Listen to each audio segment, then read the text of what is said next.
Saludos estudiantes, soy el doctor Salvador Ávila Batista, doctor en medicina, especialista de segundo grado en bioquímica clínica, con categoría docente de profesor titular y doctorado en ciencias médicas. Voy a dedicar unos minutos a hablar con ustedes sobre un tema de actualidad que es el coronavirus COVID-19.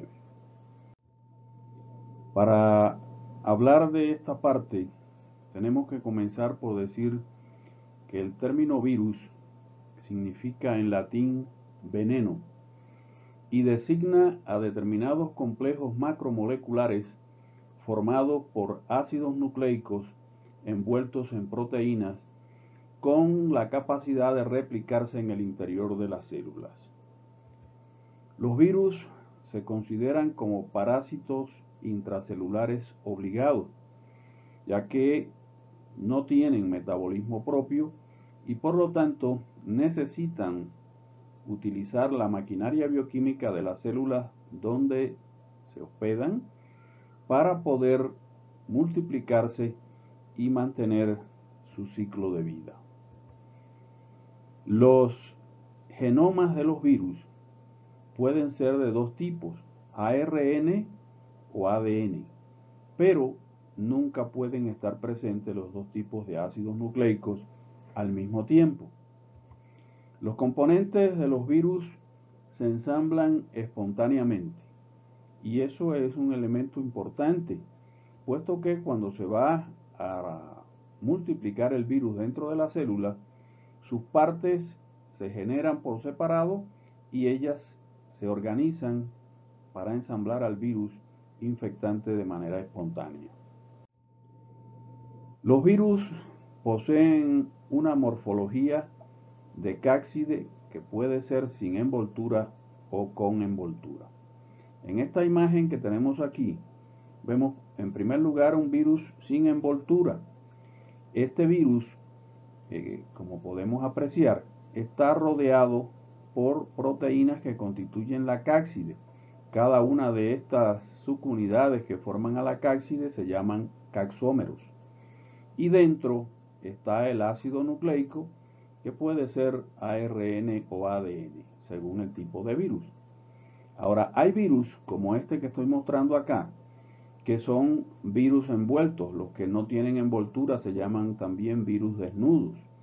En este caso podemos apreciar que está la cápside, está el genoma viral y además hay una envoltura, que en este caso es una membrana de lipoproteínas que adquiere el virus al salir por exocitosis de la célula y rodearse de la misma membrana de la célula.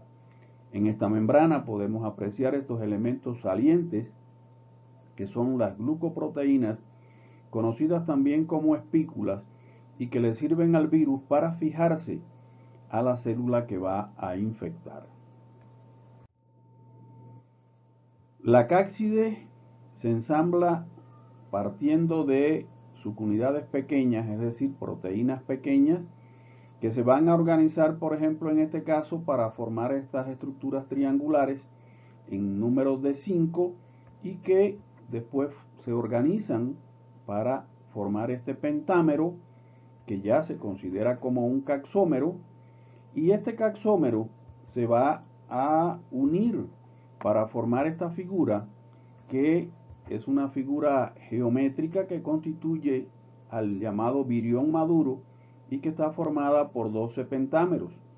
Esta figura geométrica se conoce con el nombre de icosaedro y tiene 12 vértices, 30 lados y 20 caras triangulares. En esta imagen podemos ver a los virus comparados con las bacterias. Aquí tengo diferentes tipos de virus ADN y acá virus ARN. Y aquí tengo una bacteria pequeña que es la clamidia y una bacteria más grande que es la Escherichia coli, que tiene una longitud de 6 micrómetros. Como ustedes pueden apreciar, aún las bacterias más pequeñas son del tamaño aproximado de los virus o más grandes que ellos. Como en este caso, la mayoría de los virus son más pequeños que esta clamidia. Los virus tienen alrededor de 200 a 300 nanómetros de diámetro, mientras que, como ustedes pueden apreciar, en el interior de esta bacteria de Escherichia coli, pues caben una buena cantidad de virus. Con respecto a la clasificación de los virus, tenemos diferentes familias de virus, dependiendo del ácido nucleico que contengan. Así, tenemos virus de ADN, como es el caso del Poxviridae, que tiene el virus de la viruela, o el herpes viridae, donde están comprendidos los virus del herpes simple tipo 1 y 2, el virus de la varicela zoster, el virus de Epstein-Barr, los citomegalovirus, los herpes virus humanos del tipo 6, 7 y 8, o el adenoviridae, donde están los adenovirus, el Epacnaviridae, donde está el virus de la hepatitis B, el Poliomaviridae, donde están los virus JC, BK y SB40, el Papilomaviridae, donde están los virus del papiloma humano, el Parvoviridae, donde están los parvovirus B19, virus asociados a ganglios, y la familia de los virus ARN,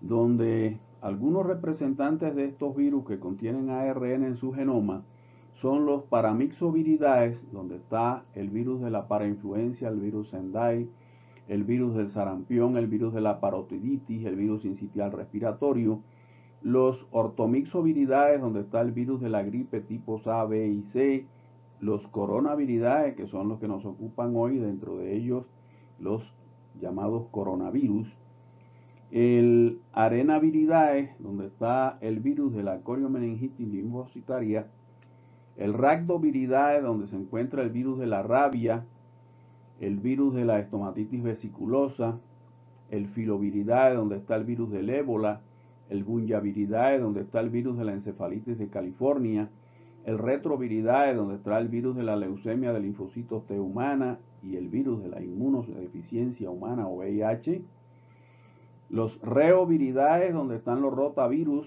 el Picornaviridae, donde está el virus de la poliomielitis o el virus de la hepatitis A, el Togaviridae, donde está el virus de la rubiola,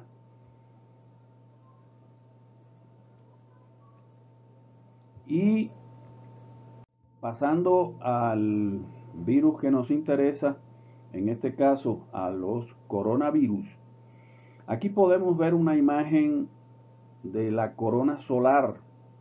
Observen ustedes que cuando vemos una imagen de un coronavirus al microscopio electrónico se aprecia también que tiene una especie de corona a su alrededor, de ahí sale el nombre de coronavirus por su similitud con la corona solar.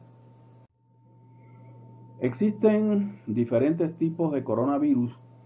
Se han identificado 7 coronavirus que pueden afectar a las personas y dentro de ellos los coronavirus MERS-CoV, que es conocido como el coronavirus del síndrome respiratorio del Medio Oriente, y el SARS-CoV, que es el coronavirus del síndrome respiratorio agudo severo, que con frecuencia causan enfermedades graves y que por eso adquieren relevancia. Los coronavirus en muy raras ocasiones infectan a los animales, aquellos que infectan a los animales pueden evolucionar a infectar a humanos. Ejemplos recientes de estos incluyen los SARS-CoV, los MERS-CoV y el 2019 nCoV, que es el nuevo coronavirus del 2019. En esta imagen podemos apreciar el SARS-CoV-2, o también llamado COVID-19. Si ustedes se fijan, en la superficie externa del virus hay salientes que son las proteínas. Estas proteínas, una de ellas es la proteína S, que es usada por el virus para entrar a la célula y que se comporta como una especie de llave para abrir la cerradura por donde va a entrar el virus al interior de la célula. Están además la proteína E, marcada con este círculo, que ayuda a infectar a otras células, y la membrana glucoproteica, que es donde se sostienen todas estas glucoproteínas. En este esquema del COVID-19, podemos ver representadas a las proteínas S con estas estructuras rojas en forma de T, a las proteínas E que ayudan a infectar a otras células, que son estas proteínas marcadas en amarillo, y la proteína N, que es esta proteína azul, que sirve para camuflar al ARN ante el sistema inmunológico de la célula y evitar que pueda ser destruido. Además, podemos apreciar aquí la membrana glucoproteica, que ya dijimos que procede de la célula que les dio origen a estos virus. Tenemos además el material genético, que en este caso es el ARN, que es toda esta hebra que está aquí, asociada a las proteínas N. Hablemos entonces del mecanismo de infección viral. El COVID-19 utiliza su proteína S para entrar en las células humanas, ya que esta proteína S encaja en los receptores ACE2 de la célula humana. Estos receptores están permanentemente en la membrana de las células humanas porque cumplen una función fisiológica muy importante relacionada con el funcionamiento y la salud de la célula. Una vez que el virus se acopla a la célula, va a introducir en ella su ARN, y este ARN va a encontrarse con los ribosomas y va a ser traducida la información genética que posee para formar proteínas. Dentro de ellas, la primera proteína que se forma es la replicasa, que es un complejo de replicación y transcripción que crea millones de copias del ARN viral y ordena a la célula formar las proteínas virales. Como consecuencia de esto, el ARN viral que entró en la célula se va a multiplicar muchas veces y además se van a formar las proteínas que forman parte del virus, como es la S, la N y la E, que ya habíamos mencionado. Estos componentes, es decir, las proteínas formadas más la molécula de ARN, se ensamblan espontáneamente para crear a los nuevos virus, que reciben el nombre de viriones y que tienen capacidad infectante. Estos viriones salen de la célula mediante el mecanismo de exocitosis y al salir se revisten con membrana celular para constituir su envoltura. Vean ustedes que el número de viriones que sale de la célula es alta. Se considera que alrededor de 100.000 copias en menos de 24 horas. Imaginen ustedes la capacidad invasiva que tiene este virus. Ahora, ¿cuáles son las vías de transmisión que emplea el virus?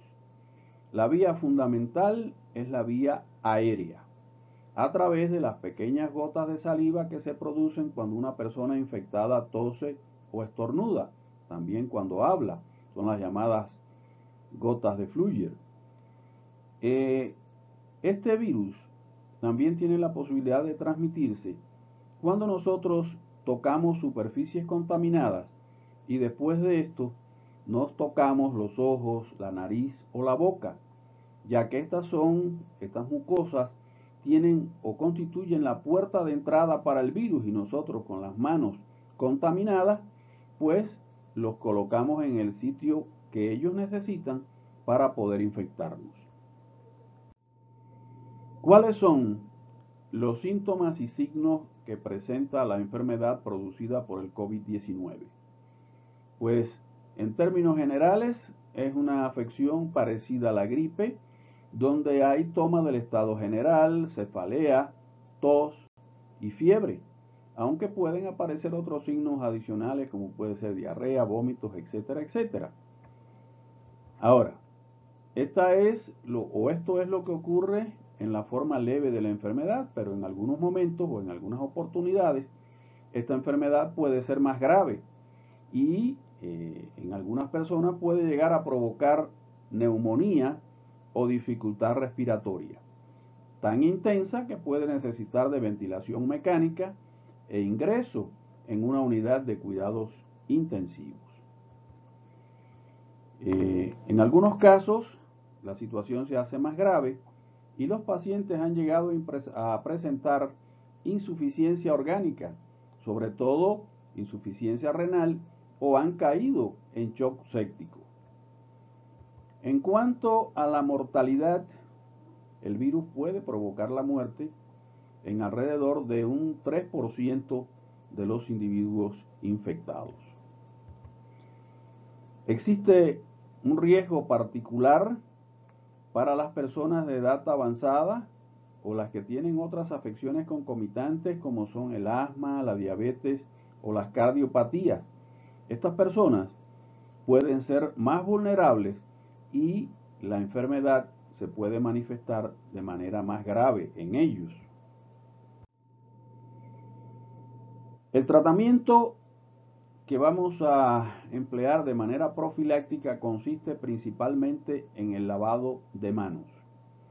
¿Por qué insistimos tanto en el lavado de manos? Porque la publicidad habla continuamente del lavado de manos.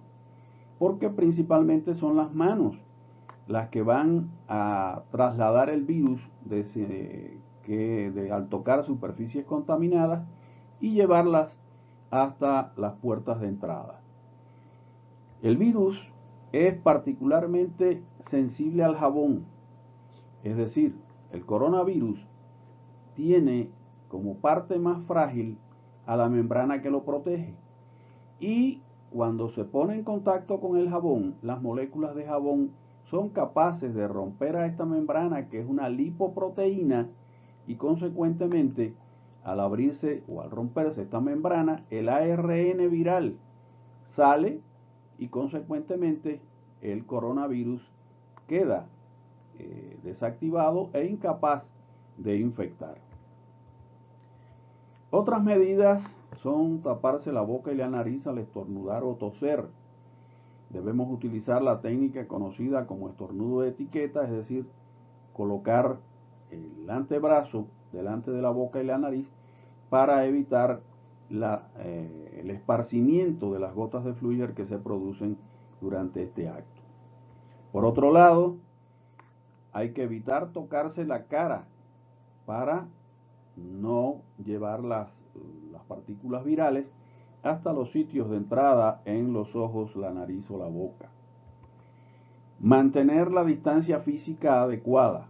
Esto significa que no debemos estar a menos de 1 metro de las personas, estén o no infectadas, porque nosotros mismos no sabemos si somos portadores de la infección. Aislar a los que tengan síntomas. Cuando una persona comienza a tener síntomas que pudieran no ser incluso del coronavirus, pero la medida profiláctica es aislarla y utilizar el nasobuco, que va a impedir que si la persona estornuda, tose, etcétera, salgan las gotas de Flügger y por lo tanto contamine a otras personas. Otro elemento que sirve como profiláctico y que todavía no está funcionando son las vacunas. Existen diferentes posibilidades para crear vacunas, pero dentro de ellas las dos posibles vacunas en las que se trabaja, una son a partir de la proteína S y la otra a partir de los virus completos. ¿Cómo se puede generar una vacuna a partir de la proteína S? Pues se crea un ARN mensajero por ingeniería genética que contenga la información para la proteína S y se introduce dentro de una célula. La célula que recibe a ese ARN mensajero comienza el proceso de traducción de las proteínas S, que son estas que tenemos que parecen T, y inmediatamente el organismo reconoce a esas proteínas como proteínas extrañas y elabora anticuerpos contra esas proteínas, de manera que quedamos preparados desde el punto de vista inmunológico para que cuando el virus penetre en el organismo, esos anticuerpos que habían sido creados previamente identifiquen a sus proteínas S y realicen o desencadenen todo el mecanismo necesario para la destrucción del virus. La segunda posibilidad que hemos mencionado es la utilización del virus completo. En este caso, se hace necesario identificar previamente los genes de virulencia, es decir, los que provocan enfermedad contenidos en el ARN viral, y eliminar esos genes. Se genera entonces una copia del virus completo, pero que no contiene a los genes infecciosos y que por lo tanto no provoca la enfermedad. Inoculamos estos virus dentro del organismo y se crean los anticuerpos por parte del organismo contra este virus, que en este caso no es infectante, pero el organismo queda preparado para que cuando ingrese el virus real, los anticuerpos que hemos creado ataquen a esta estructura viral y la eliminen. Desde el punto de vista del tratamiento medicamentoso, tenemos que decir que el tratamiento que existe hasta el momento es el tratamiento sintomático, es decir, para atacar los síntomas generales que ya mencionamos, y se utiliza preferentemente los antiinflamatorios no esteroideos, como es el caso del paracetamol, que es el más recomendado. Tenemos también que aclarar que hasta la fecha, 8 de abril del 2020, no existe un tratamiento efectivo que haya sido aprobado por los organismos competentes. Y los mecanismos o los medicamentos que se han administrado, como son los interferones, los sueros de convalecientes, la hidroxicloroquina, y antivirales como el remdesivir, el lopinavir y ritonavir, que han probado tener actividad contra el virus, están aún en fase experimental, por lo que debemos esperar a que hayan sido aprobados para ponerlos en práctica como corresponde. Con esto hemos concluido nuestra presentación. Les damos las gracias por su atención y los invitamos a ver nuestros próximos videos.